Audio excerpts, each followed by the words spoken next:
What's going on, everyone? It's Wednesday, June 1st. I'm Zachary Crockett. I'm here with Juliet, Bennet, Rylah, and you're listening to The Hustle Daily Show.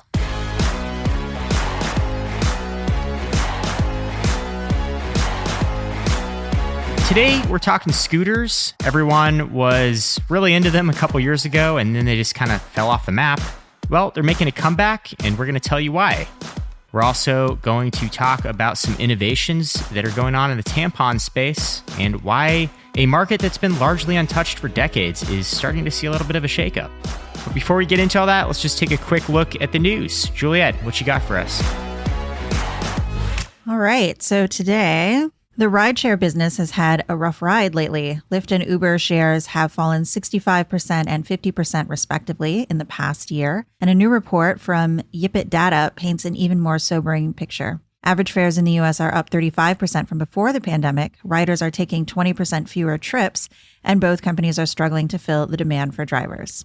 New data shows home prices jumped 20% year over year in March, according to the S&P CoreLogic Case-Shiller Home Price Index. That's the highest jump in the 35 years the index has been collecting data. Despite rising interest rates, homes are still in short supply, and buyers are still paying a premium to nab one. Dollar General is going big on self-checkout. The discount chain piloted self-checkout units as the only way to pay in 200 of its 18,000 stores and plans to have self-checkout units in 11,000 stores by the end of the year. And now some good news for Netflix, finally. Its fourth season of Stranger Things premiered this weekend, drawing in over 286 million hours of viewing time. Meanwhile, Kate Bush's Running Up That Hill, a true banger from 1985 that is featured in the season, saw an 8,700% increase in global streams on Spotify. For Netflix, Stranger Things Season 4 is the streamer's best English language debut, a record previously held by Bridgerton at 193 million hours. But to seize the ultimate top spot at Netflix, it will have to beat Squid Game, which racked up 1.65 billion hours in its first 28 days. And lastly, Cambridge University engineers say they have made zero emissions concrete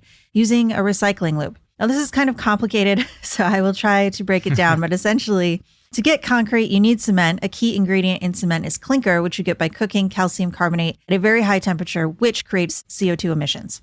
But researchers found that used cement is very similar to the lime flux used in steel recycling. The waste from that process, when ground into a powder, is virtually identical to clinker. So essentially, this process works by recycling old structures to get the materials you need for new ones. All right, Zach, what is going on with scooters? All right, well, let's go back a few years and set the stage a little bit. So back in 2018, scooter sharing was all the rage. It was the hottest investment in VC. I feel like everyone was talking about it. We all saw the scooters all over the streets. Bird and Lime were like the hottest thing in urban transit since Uber and Lyft. They had millions and millions of active users. And then, 2020 came along, the stain of a year. Scooters took a big nosedive in the early years of the pandemic. Active users dropped 70%. Bird laid off 30% of its staff. Lime laid off 13% of its staff. Both companies paused service in dozens of cities across the country. But now it's 2022 and scooters are making a little comeback here. Yeah, so usage started creeping back up in 2021, actually, which set the stage for a scooter resurgence this year. So as of April, Bird had 2.6 million active users, which is more than they had before the pandemic. And Lime had 5 million active users, which is about 80% of its total 3 years prior. It's obviously a very different world now than it was pre-pandemic. A few things have changed dramatically. First of all, fuel prices have gone up exponentially. More urban workers are considering alternative modes of transportation like scooters, those who have the means to do so. Lime says its number of trips in the first quarter rose 75% year over year. Then you have, a number of climate initiatives over the past few years that have led Lime and Bird to highlight their status as a sustainable alternative to cars and buses and conventional transportation methods. And then lastly, the Great Resignation, which we've heard a lot about, a lot of workers taking on new work or leaving out the workforce altogether, might actually be great for the scooter business. Lime CEO Wayne Ting said that when people change their transportation routines, usually it's because they move homes or change jobs, and both of those things are happening on a large scale right now. But Juliet, I'm curious to hear your thoughts on this. You're very into urban transit. And well, first of all, are you a scooter user yourself? Like, what are your general thoughts on scooters all over LA? I have never used a scooter in my life. The thing about scooters for me is I think that they are a really great last mile solution. Yeah. The way in which they work the best, I think, is if you're in like a very touristy destination that's very friendly to public transit. And I think it works if you're in some sort of destination that's very pedestrian friendly to begin with. So let's say like a beach city. I feel like they always have little scooter bike rentals and they have these pathways. There's not a lot of cars. People drive slowly. That's a really fun place to use a scooter. I think it can be very functional if, say, you work maybe 1.5 miles, 2 miles from your nearest public transit stop, or you have a trip that's just that short. It's really great because when you're done with the scooter, you don't have to find a place for parking and pay for it. You just put it somewhere, hopefully not in the middle of the sidewalk, and then you go on with your day.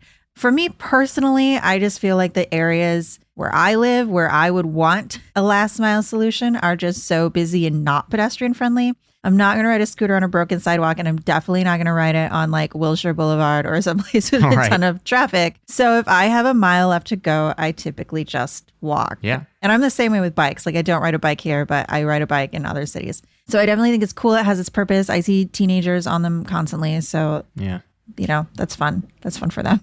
Yeah. I mean, for me, like a big problem with scooters is that they just are dockless transportation of any kind, whether it's a scooter or a bike, whatever. I think it just places too much faith in humanity to act rationally. 100%. Scooters end up like in the middle of roads. They end up in dumpsters. They end up in the water. Someone threw one in front of the metro train. So that's like the subway train when I was on it. The battery like exploded. So it was so loud that the person sitting at the station thought a bomb had gone off. Oh my gosh. But then they ended up having to call in the fire department. It was a whole mess. Yeah. I mean, in theory, the freedom to dock your scooter is nice if people act responsibly and rationally, but I just don't think we're quite there yet as a society. Yeah, I know there have been some initiatives to charge people more if they don't dock their scooter appropriately. I know there's also been some geofencing to try to keep people riding the scooters where they're supposed to. It's just, will people use these things responsibly is kind of the challenge. Yeah. Well, in any case, the numbers are looking good for Lime and Bird. Lime, like you said, is already back up to about 80% of its pre-pandemic numbers. They have a little bit more climbing to do, but as we're seeing, some of these other companies suffer, you mentioned earlier, Uber, Lyft, really struggling to find drivers, and they're really reliant on this big force of gig workers. So I guess the one nice thing about scooters is it's just you and the scooter. Yeah, exactly. I bet they're great on college campuses and in college towns and in places where, it's easy to walk. It's easy to ride a bike. It's easy to grab a scooter and there's not a lot of parking. I bet they're perfect. Yeah.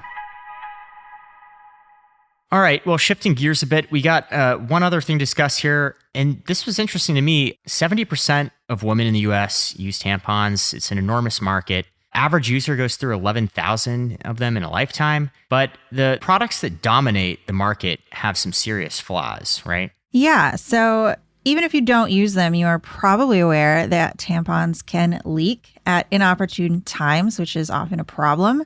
And according to these two founders, Greta Meyer and Amanda Calabrese, who founded the company Sequel, it's kind of partly due to this design flaw. So most tampons have these vertical channels, and that allows them to expand from the core to the outside as they fill with fluid.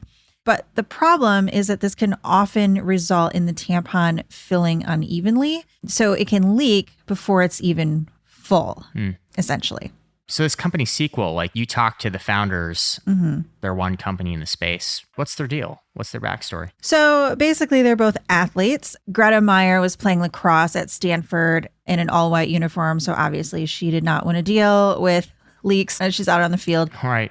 Amanda Calabrese was also at Stanford. They were both studying product engineering there. She was competing in lifesaving, which I did not know you could compete in, but it's essentially like lifeguarding as a sport, which is really cool. But, obviously you don't want to be dealing with leaks when you are swimming and diving and all of those things either. So basically they kind of came up with this idea that they were going to create a better menstrual product. They weren't necessarily, it's got to be a tampon, but they talked to a bunch of women and they did a lot of user research and they found that a lot of people just prefer them. And that would be the easiest consumer adoption, was something people already know. So essentially what they've done is the grooves in their tampon, they aren't vertical, but they're spiral, which lengthens the flow path. According to Meyer, the spiral slows the flow. So essentially, absorption is more even, and it allows the tampon to basically be used to its fullest potential. One thing I wasn't really aware of is that tampons need FDA approval, right? Yeah, they are a medical device. Yeah. Class 2 medical device. And that process can take a really long time. I mean, it can take months or even years in some cases to slog through that process. Yeah, so that was one of probably many reasons why no one has tried to re-engineer a tampon before. We do have other companies that we see, like Lola, these D2C brands. They make them from organic cotton, or I even saw one that was infused with CBD. But basically, yeah, it's tricky because you need to really be focused on getting the FDA approval. You can't just put something to market without it, and that can take a long time. And I think we all are aware that when it comes to products that are used predominantly by women, people tend not to re-engineer them very often. Yeah. You know, Calabrese was telling me that when they were talking to women about their issues with menstrual products and leaks, a lot of women were like inclined to say it's my fault that this happens. Like I must not be using it correctly, or there must be something wrong with my body or the way that I menstruate. And so they kind of weren't inclined to blame the product or want a better product because they were just like, oh, it's my problem.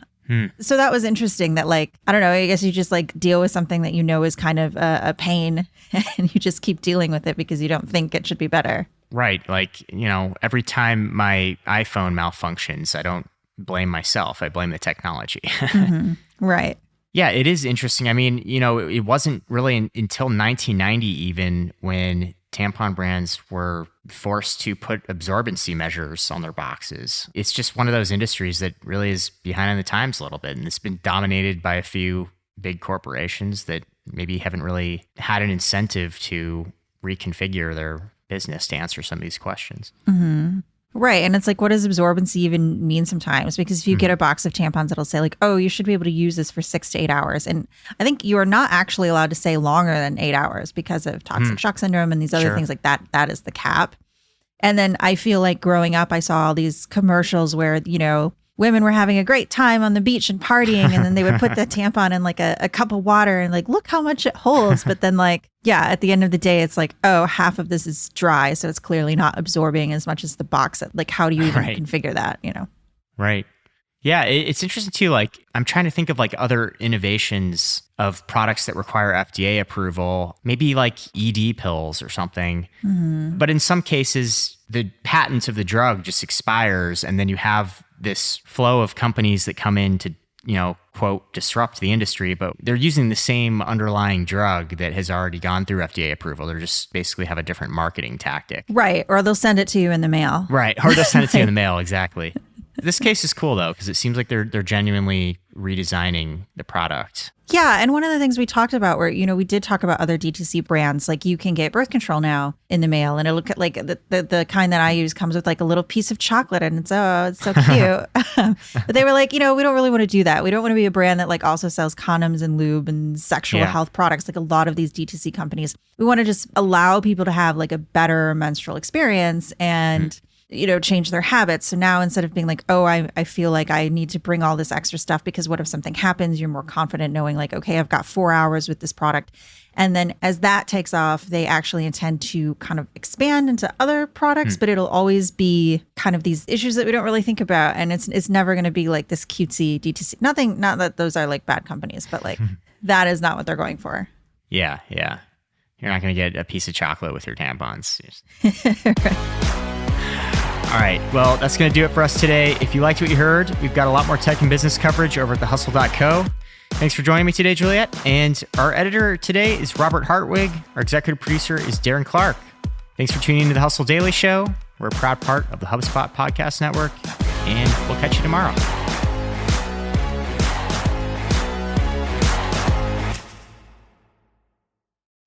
Hey guys, if you listen to the Hustle Daily Show on Google Podcasts we want to let you know that the option will no longer be available pretty soon. Google is sunsetting its podcast app sometime in early 2024 in favor of YouTube Music, and we want to give you a heads up before it's too late, since that time's almost here. The Hustle Daily Show is available everywhere and anywhere that you listen to podcasts, like Apple Podcasts and Spotify. If you're using YouTube Music, we are there as well. If you're an Android fan, there are plenty of apps like Overcast, Pocket Casts, Player FM, and more. So just search for us wherever you decide to listen to your favorite podcasts.